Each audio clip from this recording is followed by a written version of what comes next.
We see. Yeah, some back there. Ha! Yes. Got it.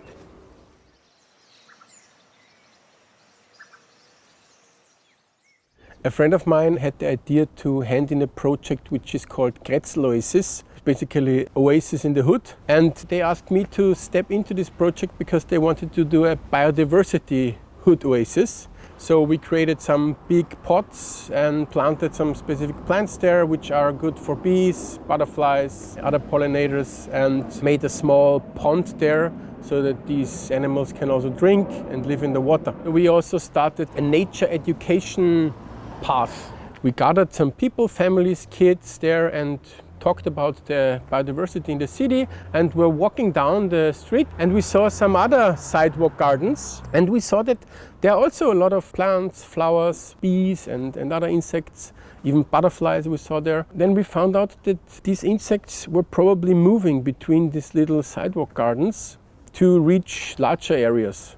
This could be some kind of biological corridor if several of these sidewalk gardens are managed in a way they serve the purpose of the insects. So here in Wolfganggasse you see all the sidewalk has gardens managed by local people, by private people. And you also see here a sign of the project Garten ums Eck. When we're talking about biodiversity and protected areas, we always miss the fact that animals need to move from these areas to another area, because biodiversity is not only the richness of species and the richness of habitats, it's also the richness of genes of these species. So these genes have to move from these larger places. This can only be achieved by biological corridors, because these animals cannot just move through streets, through concrete. They need stepping stones. Insects often come from the bigger places. For us, it is important to create these stepping stones for the insects so that they can move from one habitat to the next one. And if you take these wild bees, they have often their nesting places in the ground, and they need to find nectar and also pollen for the larvae. So they need to go and forage for this, and maybe they find the pollen in one small garden and then the nectar plants in the next small garden. So it's important to have a lot of these small habitats and that they are connected and not too far apart so that the bees can forage. This is Zitronenmelisse. Gut. Oh, it's back. Yeah, super. What we're doing right now is we are catching bees and marking them with colors, and then we release them again, and then we can see the movement from patch to patch. So there was Bombus hortorum. Each patch has a different color, so we know the bee is coming from this patch or this bee is coming from that patch, and then we can see the distance they move. They can move like 100 meters, or then there is this big street and they cannot cross there, and it's important for us to know that, and then we can improve their habitat.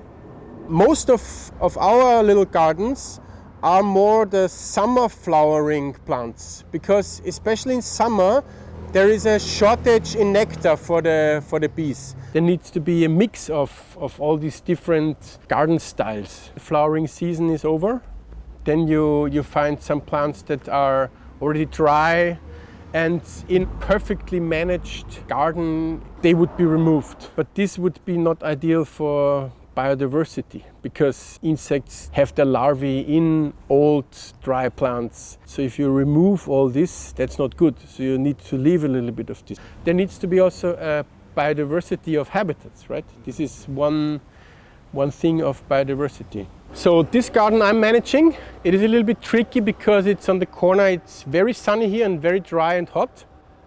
So I planted some plants that are adapted to dry places, to drought. For example, the Dipsacus here. It's a beautiful plant. Here are the leaves for the next year's King's Candle. Even without watering the last 2 weeks where it was very dry, these plants managed to survive and look great. So it's also a little bit of an experiment here. What we're doing to communicate this are signs that say this garden is especially important for butterfly caterpillars. That's why we leave also the old plants there. This plant, still flowering here, was flowering a lot, so I could make a nice picture.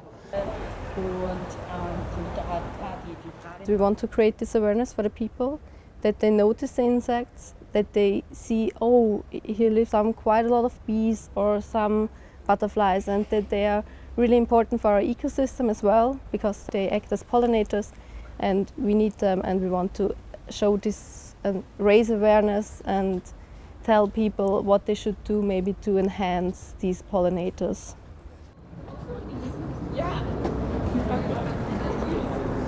Usually we announce the walks by social media or by the Verein Meidling or in the WhatsApp group of Wolfgang Garden, and we announce a date, a time, and then people will just appear.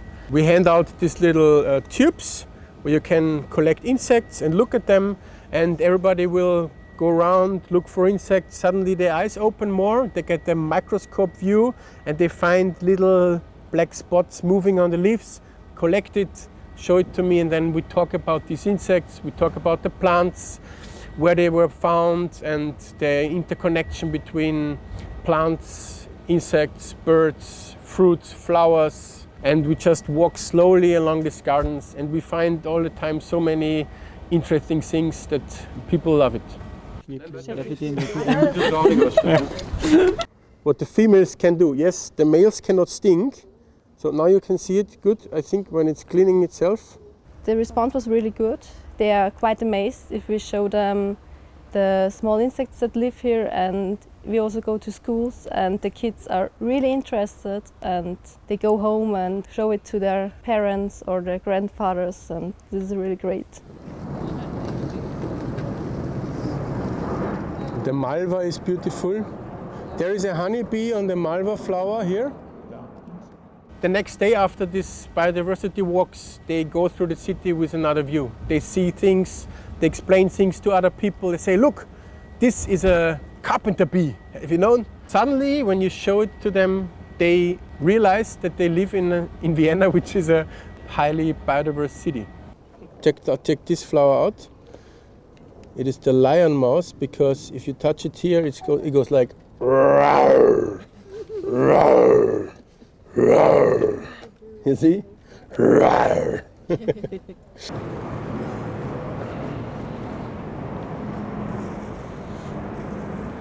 Soll ich fliegen? Wurscht. Also.